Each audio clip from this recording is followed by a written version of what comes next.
कहते हैं कि नौजवान को अगर मौका मिल जाए तो वो कमाल कर सकता है।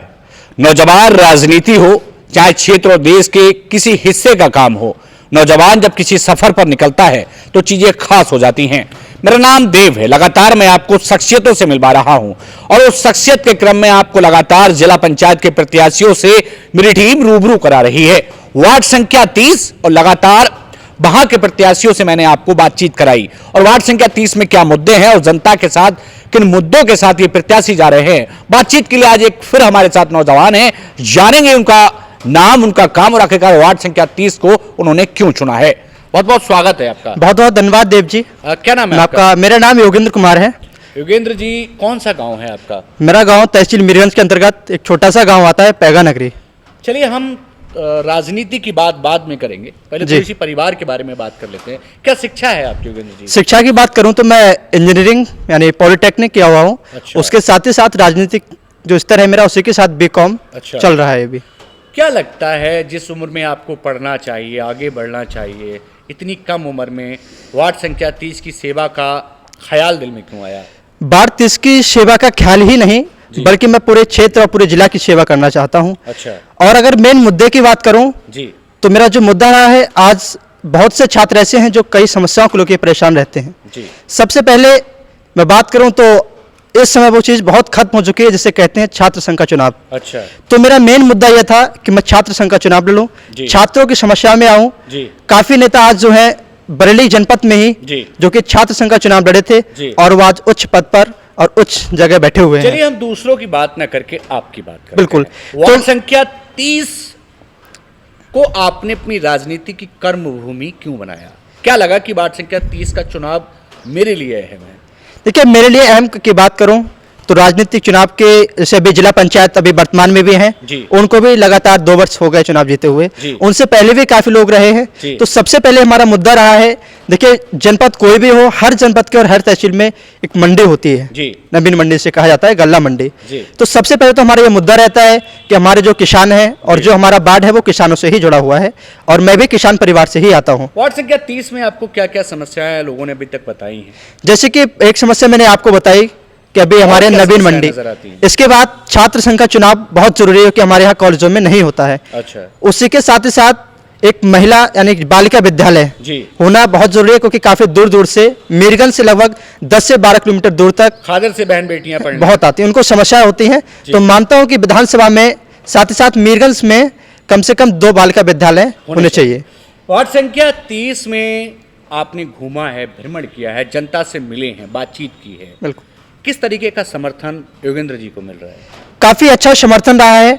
और जैसे बात करूं, मैं लोग कहते हैं कि अभी आप इतने पॉपुलर नहीं है वार्ड में। अच्छा। देखिए, मैं एक गांव के छोटे से परिवार से हूं, इतना अधिक पैसा नहीं है कि मैं पैसे के तौर पे अपना नाम करा सकूं। लेकिन देखिए, पैसे से कहीं ना कहीं लोग कहते हैं कि आप पहचान पैसे से नहीं, आपके कर्म से होती है, कर्म से बनते। चलिए, एक सवाल यहाँ पे खड़ा हो जाता है। लोग कहते हैं कि वार्ड संख्या 30 में जीतना बहुत मुश्किल है और आप कह रहे हैं भारी समर्थन मिल रहा है। जनता अक्सर एक बात कहती है कि जनता वोट देने के बाद ठग ली जाती है, उसको जनता के जो नुमाइंदे हैं यानी नेता हैं वो भूल जाते हैं। ऐसा कुछ नहीं है। मैं लगातार अभी जिला पंचायत प्रत्याशी मैं अब कुछ समय से लगाने लगा हूँ। उससे पहले भी मैं लोगों की सेवाओं में आता रहा हूँ, जैसे समाज सेवा, वो मेरे वार्ड की ही नहीं बल्कि विधानसभा और अन्य अगर जनपद की बात है तो वहाँ भी मैं जो मेरे करने लायक है निःशुल्क मैं सेवा देता हूं। और आज भी अपने वार्ड में मैं बिल्कुल निःशुल्क, यानी कोई रिश्वत दलाली नहीं। जहां तक कोशिश होती है मेरा मेन मुद्दा होता है कि कोई मेरा जो किसान है, सब गरीब परिवार है मेरे वार्ड में, सबका निःशुल्क काम होना चाहिए, वो चाहे थाना हो या तहसील हो, हर जगह मैं फ्री निःशुल्क काम कराता हूँ। चलिए, वार्ड संख्या 30 की जनता अगर आपको चुन लेती है और आपको मौका मिल जाता है तो दिल में एक अरमान होता है कि मुझे चुना गया, उसके बाद मैं ये सबसे पहले कराऊंगा। देखिए, सबसे पहले मैं अपने वार्ड की बात करूं तो मीरगंज तहसील में कोई मंडी नहीं है। हमारे यहाँ के किसान कभी उधम सिंह नगर यानी रिक्शा पहुंचते हैं तो कभी मिलक जाते हैं अपना गल्ला लेके, काफी समस्या आते हैं। तो उनके लिए सबसे पहले मैं अपने क्षेत्र में मतलब विधानसभा में एक मंडी बनवाने का काम करूंगा। इसी के साथ ही साथ एक हमारे वार्ड में गाँव पड़ता है, मेरी जन्मभूमि है पैगा नगरी। आज़ादी का काफी समय हो चुका है, लेकिन आज तक वहाँ हिंदुओं के लिए शमशान भूमि नहीं है। अच्छा। वहाँ पर शमशान भूमि बनवाने का काम करूंगा। उसी के साथ ही साथ क्षेत्र की तमाम समस्याएं हैं, जैसे छात्र संघ का चुनाव हो गया, जब मैं अगर जिला पंचायत बनूंगा उसी के तुरंत बाद मैं सबसे पहले छात्र संसद चुनाव कराने का काम करूंगा। मतलब वो मुद्दा जो है वो बड़े उच्च स्तर पर ले जाने का काम करेंगे। बिल्कुल। चलिए, वार्ड संख्या 30 की जनता से एक नया नवीला चेहरा है, आप क्या कहना चाहते हैं?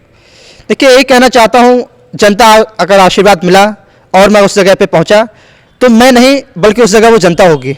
बस केवल मेरा एक नाम होगा और मेरी जगह हर जनता, जो मैं काम करूंगा वो ये जनता कर पाएगी। बस जहां जिस जनता को अगर मेरी साइन की जरूरत है, जिस चीज़ की मेरी जरूरत है, मैं उनके लिए हमेशा तैयार रहूंगा।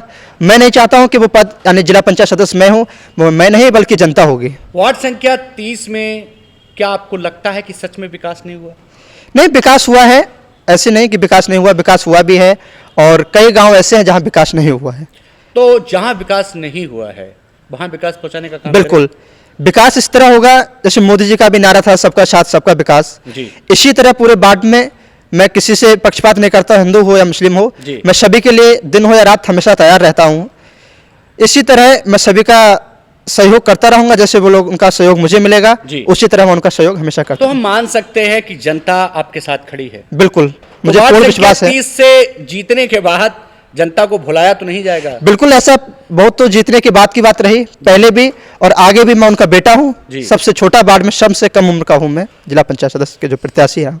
ना नंबर बदलेगा ना हम बदलेंगे, बस बदलेगा तो विकास का नारा बदलेगा। बिल्कुल। तो हम मान सकते हैं कि वार्ड संख्या को 30 को उसका हक मिलेगा? बिल्कुल मिलेगा। हमारे साथ वार्ड संख्या 30 से योगेंद्र जी थे, एक नौजवान है, पैगा नगरी उनका गांव है। उन्होंने कहा कि जनता ने यदि उन्हें मौका दिया, जनता ने उन्हें चुन लिया, जनता ने यदि उन्हें सुन लिया तो वार्ड संख्या 30 की तस्वीर और तकदीर बदलने का काम किया जाएगा। हमारे साथ जुड़ने के लिए बड़ा धन्यवाद। बहुत बहुत धन्यवाद आपका भी देव जी। तो शख्सियत के इस क्रम में यदि आप भी अपनी बात रखना चाहते हैं और आप भी आम घर से उठकर के खास बनना चाहते हैं तो हमसे संपर्क करिएगा, हमारी टीम पहुंचेगी आपके पास। कैमरा पर्सन धर्मवीर के साथ आज के लिए सिर्फ इतना ही। वार्ड संख्या 30 में आखिरकार कौन जीतेगा ये तो वक्त बताएगा, लेकिन इस वक्त जो राजनीति की जंग है वो बेहद रोचक है। आज के लिए नमस्कार।